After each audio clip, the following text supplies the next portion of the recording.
Pela primeira vez, o governo da Suécia admitiu equívoco na condução das políticas de enfrentamento à pandemia de Covid-19. No dia de ontem, o governo sueco praticamente pediu desculpas à população pelos equívocos adotados durante a pandemia. Eu te conto essa história já já. Antes disso, eu queria pedir a você que se inscreva no canal. O canal está crescendo muito bem.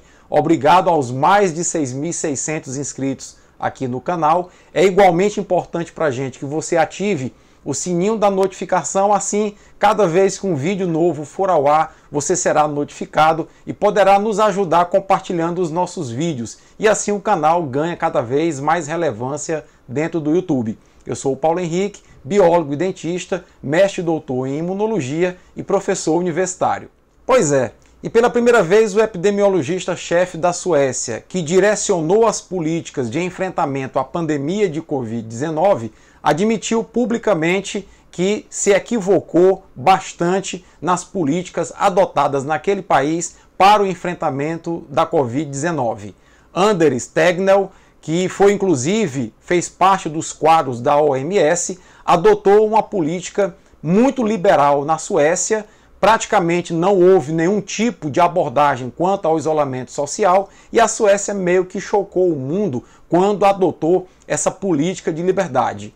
O epidemiologista hoje nega que tenha tentado levar uma expansão silenciosa do vírus no país, fazendo com que a população atingisse a chamada imunidade de rebanho ou imunidade de grupo, mas admitiu numa entrevista à rádio sueca, dizendo que se soubesse o que estava acontecendo hoje, iria acontecer com o coronavírus, teria mudado a sua abordagem no passado. E eu acho que esse é o ponto central. Como o coronavírus ele tem uma plasticidade muito grande e até hoje a medicina e a ciência não compreendem direito os seus mecanismos de reprodução e a fisiopatologia da doença, é muito prudente que se tenha cautela antes de se expor a esse vírus. É por isso que o isolamento social foi preconizado no mundo inteiro. No início da abordagem sueca, alguns países europeus, como a Inglaterra e como a Espanha, pensaram em adotar um modelo similar, pensando em preservar suas economias, mas logo recuaram, observando que a velocidade com que o vírus se propagava e a quantidade de casos graves superlotando a rede hospitalar era demasiadamente grande para que o enfrentamento ao coronavírus fosse literalmente feito de peito aberto. E aí, só para vocês terem uma ideia, a Suécia, que tem algo em torno de 10 milhões de habitantes, tem mais de 35 mil casos da doença, com quase 5 mil mortes. É um dos países que tem uma das maiores proporções de mortes em relação à população no mundo inteiro. E isso tem feito o governo sueco admitir equívocos na sua estratégia e inclusive estão agora para a semana que vem lançando novas estratégias mais rígidas para conter a evolução do coronavírus lá naquele país nórdico.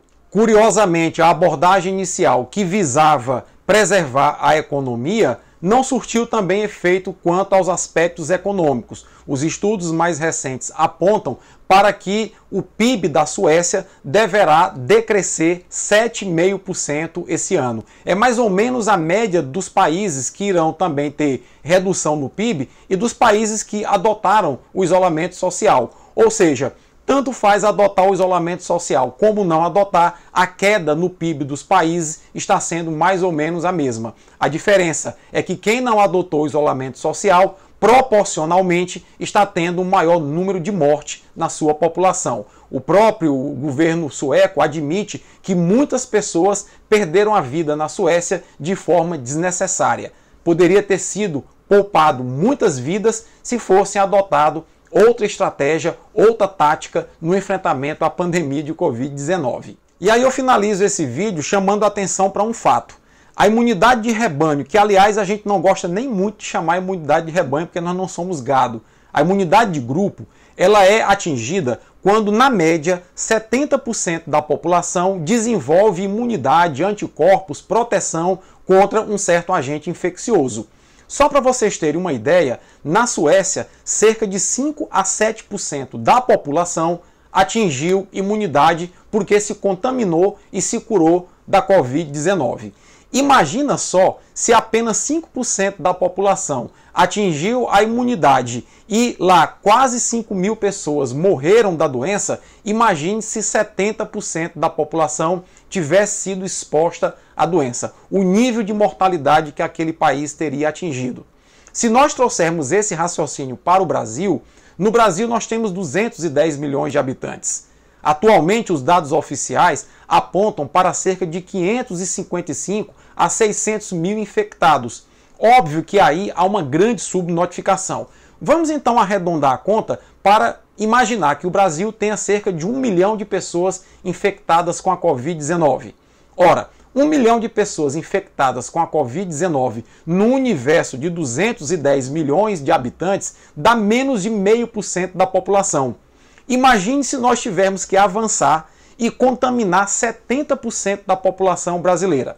Ora, se com 0,5% da população infectada, considerando que nós temos 1 milhão de infectados, nós já temos quase 35 mil mortes, imagine se nós elevarmos desse 0,5% para 70% da população contaminada. Vai ser um genocídio geral no Brasil, que irá afetar principalmente pobres e idosos. É isso que nós precisamos evitar. É isso que as autoridades precisam compreender. Não dá, no caso da Covid-19, para tentar atingir a imunidade de rebanho expondo as pessoas à doença, porque o agente infeccioso, em 20% das vezes, vai gerar sintomas graves, com sequelas, inclusive, que podem levar as pessoas para a UTI e para a morte.